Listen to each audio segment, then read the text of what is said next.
আরামবাগে সাংবাদিকদের মুখোমুখি শুভেন্দু অধিকারী, দেখুন কি বলছেন।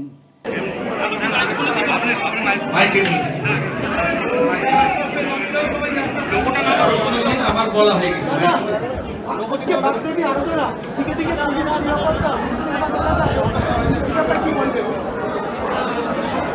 পশ্চিমবাংলায় হিন্দু সনাতনীরা এই সরকারের শোষণের রাজনীতি এবং পুলিশকে হাত পা বেঁধে রাখার কারণে ভোট ব্যাংকের রাজনীতির জন্য তাদের দেবদেবীর আরাধনা সুষ্ঠুভাবে করতে পারছে না এবং সরস্বতী পুজো সাধারণত বিদ্যার্থীরা নবপ্রজন্ম করে থাকে, শিক্ষা প্রতিষ্ঠানগুলোই হয়ে থাকে, কিছু কিছু জায়গায় সামাজিক সংগঠনও এটা করে। এবারে ব্যাপকভাবে বাংলাদেশ থেকে উৎসাহিত হয়ে মৌলবাদী জঙ্গিবাদী শক্তি, রাষ্ট্রবিরোধী শক্তি, জামাত শিবির এবং রেডিক্যাল ফোর্স ফিরাদ হাকিমের দাওতে ইসলাম 50% জনসংখ্যা মুসলিমে পরিণত করা, 50% মানুষকে উর্দুতে কথা বলতে হবে, সিদ্দিকুল্লাহ চৌধুরী ওয়াকফ অ্যামেন্ডমেন্ট বিল নিয়ে উগ্র সাম্প্রদায়িক প্রচার, ভরতপুরের এমএলএ হুমায়ুন কবিরের আমরা মুর্শিদাবাদের 70 ভাগ 30 ভাগকে কেটে চাইলে ভাগ বিরোধীতে পাঠাবো, এই ধরনের উগ্র কথাবার্তা শাসক দলের এমএলএ মন্ত্রী এবং মমতা ব্যানার্জি যাদের চোখ দিয়ে এই রাজ্য দেখেন তাদের বলার ফলে আজকে পরিবেশ আরো খারাপ হয়েছে।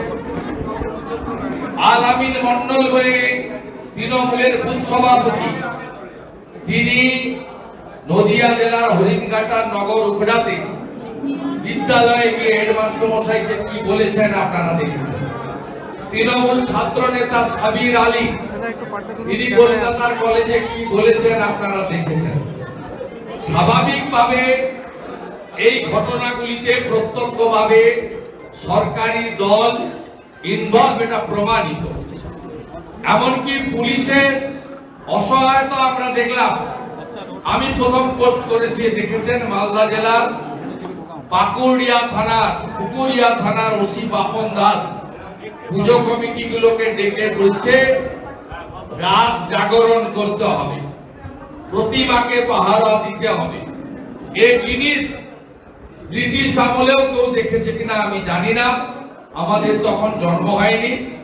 তো আমরা অনেক বইপত্র পড়ে দেখেছি, কোথাও ব্রিটিশ আমলেও এই বাধা দেওয়া হয়নি। এমনকি বহরমপুর জেলে যখন নেতাজি সুভাষচন্দ্র বসু থাকেন, তাকে সরস্বতী পুজোয় বাধা দেওয়া হয়েছিল, তিনি সেই বাধা ভেঙে সরস্বতী পুজো জেলে করেছিলেন।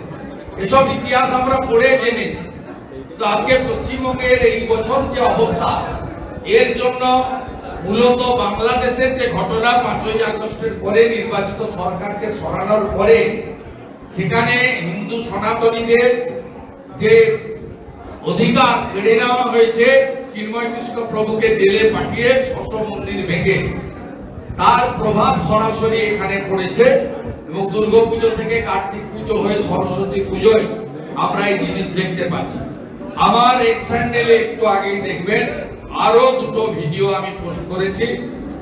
আরামবাগ এলাকার বা হুগলি এলাকার হরিপালে একটি বিদ্যালয়ে পুজো করতে দেওয়া হয়নি, গ্রামবাসীরা পথ অবরোধ করেছেন সকাল থেকে হরিপালে। আর একটি জায়গার ছবি আমি দিয়েছি নদিয়া জেলার চাপড়া, যেখানে মুসলিম বহুল, সেখানে মা সরস্বতীর মাথা কেটে নিয়ে যাওয়া হয়েছে। পঞ্চমী সময়কালে পুজো করতে পারা যায়নি, পুলিশ একটি নতুন প্রতিমা কিনে রিপ্লেস করিয়ে বেলার দিকে পুজো করিয়েছে। আমরা একটা জিনিসে খুব উৎসাহিত যে আমরা হিন্দুরা যারা ব্রাহ্মণ, ক্ষত্রিয়, বৈশ্য, শূদ্র, বিজেপি, তৃণমূল, সিপিএম, কংগ্রেসে বিভক্ত ছিলাম, আজকে এক জায়গায় আসতে শুরু করেছে। তাই কলকাতা হাইকোর্টকেও ধন্যবাদ, যোগেশচন্দ্র কলেজে তাদের হস্তক্ষেপে পুজো হয়েছে। আমাদের নদিয়া জেলার নগর উপড়াতে গতকাল আমি পুষ্পাঞ্জলি দিয়েছিলাম গ্রামে। আজকে র্যাব পুলিশের উপস্থিতিতে দাসপাড়া প্রাথমিক বিদ্যালয়ে, যেখানে জিহাদি আলামিন মন্ডল পুজো করতে দেওয়া যাবে না বলেছিল, সেখানে পুজো হয়েছে।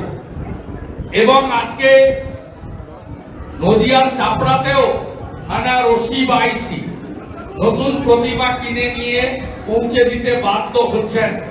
তার মানে হিন্দুদের জাগরণ ঘটছে, হিন্দুরা ঐক্যবদ্ধ হচ্ছে। রামকৃষ্ণ মঠ মিশন, ভারত সেবাশ্রম, ইস্কন, ঠাকুর অনুকূল চন্দ্র, রামনারায়ণ রাম, নিগমানন্দ, আমরা যে লোকনাথ ব্রহ্মচারী নানাভাবে বিভক্ত ছিলাম আমাদের মত পথে, সেগুলো বজায় রেখে সনাতনী ঐক্য গড়ে উঠছে। সনাতনীরা তাদের প্রতিবাদ করছে, অধিকার আদায় করার চেষ্টা করছে এবং প্রশাসনও কোথাও কোথাও চাপে পড়ে যাচ্ছে। আমাদের ভিডিও ভালো লাগলে লাইক ও শেয়ার করুন, কমেন্ট সেকশনে গিয়ে জানান আপনাদের মতামত। আরও ভিডিও পেতে চ্যানেলকে সাবস্ক্রাইব করুন। প্রতি মুহূর্তে খবরের আপডেট পেতে প্রেস করুন বেল আইকন।